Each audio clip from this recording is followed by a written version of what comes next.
video, I'm going to break down how I can help you using this advice that I wish somebody told me when I was younger. Advice number one is to be uncomfortable. When I joined the military at 17, I didn't think how easy it was to stagnate, specifically in the Marine Corps. Now, once you get in, well, from the outside looking in, you think everyone is top tier and higher level. But once you're actually in, you realize that there's different levels to people, right? There you got the lowest ones, the middle range one, like the higher ones. Your overall goal should be to be the top 10% in everything you go to, right? At least that's my goal. And the thing that helped me get there was to be uncomfortable. So any opportunity I had, I tried to be the first to volunteer. I tried to be the first to get things done. Now, I'm not saying that I made the best choice every single time, right? Or I passed every single thing. I know specifically the first thing I failed that I wanted to go to was the combat marksmanship coach course in the Marine Corps, meaning I learned how to shoot and I teach others to learn how to shoot, which I failed back in 2017, but I passed when I went back in 2018, right? And that was my first step going forward of something that I wanted to do, that I wanted to help me strengthen my mindset, help me become a better person and to be better than my peers. I'm not saying there's competition that you should be trying to fight with, but in order to be better, in order to put yourself above your peers in the military, in any place in general, you have to be better. You have to do more. You have to be uncomfortable. You have to take that step forward even though you don't want to, right? The second time I did it was when I tried to do the martial arts instructor course, which is a a tough course, hence the name martial arts instructor. It's not easy at all.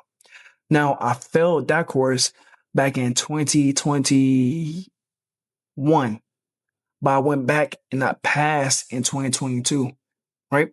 And it taught me the meaning that just because you fail, just because you quit, just because you do things that you don't want to do, that you're afraid to do because of that perceived notion of how tough or how hard it is, just try it anyways.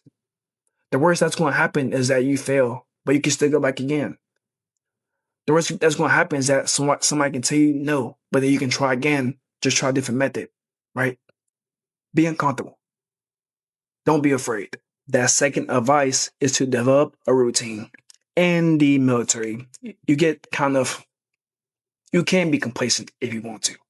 But in order for you to see consistent growth in whatever field that you're doing, whether you're maybe in a civilian world, you work in the office or something, you have to develop a routine for how you do things, right? For example, my thing when I went to work, I went work, lunch, gym, and went back to sleep again, right? Just make a routine of something maybe you can apply that process when you're at work, right? Maybe you can try to find the best way to do things. The best way for you to grow in general, right, is to focus more on the inputs than the output. Meaning, think about the task or job that you're doing and think what actually works and just continue doing that one thing until you become great at that one thing, right? Another thing I want to recommend to you is that if you see something that hasn't been done, that hasn't been made, something like maybe a manual that you can make to help make the job better, take the initiative and do it. Because eventually somebody's going to steal your idea, of course, right? Meaning that they're going to revise it. But if you start it, then that's just your name on something else, right? Your work will be there forever, but you won't. Think about it like that. Also, it helps you by being consistent. It's helps you become more consistent when it comes to your growth. Meaning that the boring stuff is what is needed in order for you to grow. Great things happen in the boring stuff. Name one person that you know who did one thing and then another thing and then another thing, and yet they were still successful, right? Nobody. Because the more you focus on one single task, the better you will be overall, the more proficient you will be. So think about that. Advice number three is to develop that sincere candor, which means you essentially express yourself to others in a way that shows honestly that you're honest, that you're open and you're genuine, while also paying attention to their feelings of how they feel, right? Because if you're not direct with people, then they don't know if they're actually going to be wrong or not, right? You have to attack the problem directly so you can learn how to fix it. Because excellence is built on those truthful moments. The fact that you are being direct is what people will appreciate the most about you. That will help them grow the most. Because if you're indirect and you say things kind of like on the side, or you say things but not say things at the same time, they won't know directly what you're talking about. But if you address the issue directly, then that will help them grow overall and help you grow overall. So you're both in a linear growth over time, right? That this helped me numerous times. I learned this when I was on drone shutter duty, right? Numerous times when I had to talk to people. I used to be indirect and not as direct as I am now, but being here, being a drone shutter, well, finishing up my drone shutter, I'll be leaving next month. But finishing up, it made me realize the positive side effects of using sincere candor when you speak to people, right? Because it just shows that you want them to be better. You want to help them. Because if you afraid of what people say about you, then why are you even in that position for? Right? Everyone's afraid of something, right? But don't be afraid to correct people if they're wrong. Because you can't push nobody forward in life in general if you don't approach the problem directly. Just don't do so in a mischievous or evil manner. Advice number 4. Collect memories with people who matter because awards collect dust, but memories do not. Now, throughout my time, I'm grateful that I had the opportunity to take photos and take videos, right? For me, that is the most higher form of just being grateful and being present in the moment. Because everything that I did over my time in the military, I don't really care about that, right?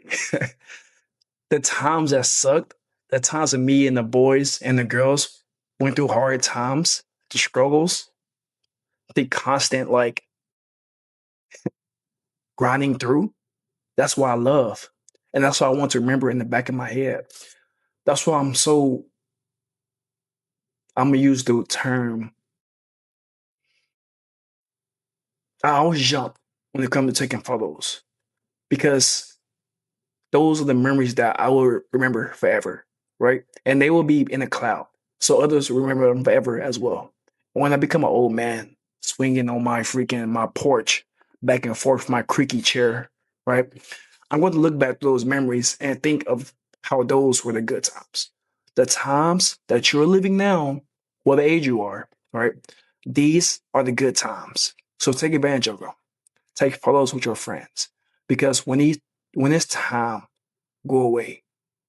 When you wake up and you're like, dang, what have I been doing in my life? I don't even remember the moments anymore. Because as you grow older, as you know, your memory starts to decay and you forget a lot of stuff.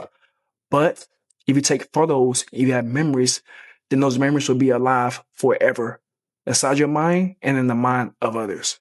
Advice number 5, stop chasing certainty. You'll never have the perfect plan.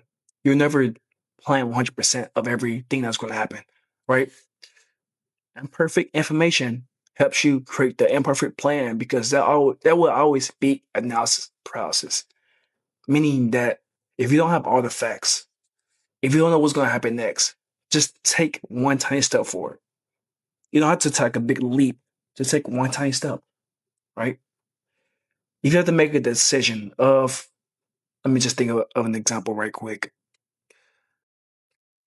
Let's say you wake up in the morning and you have to make the decision of whether or not you want to maybe go to the gym or play basketball.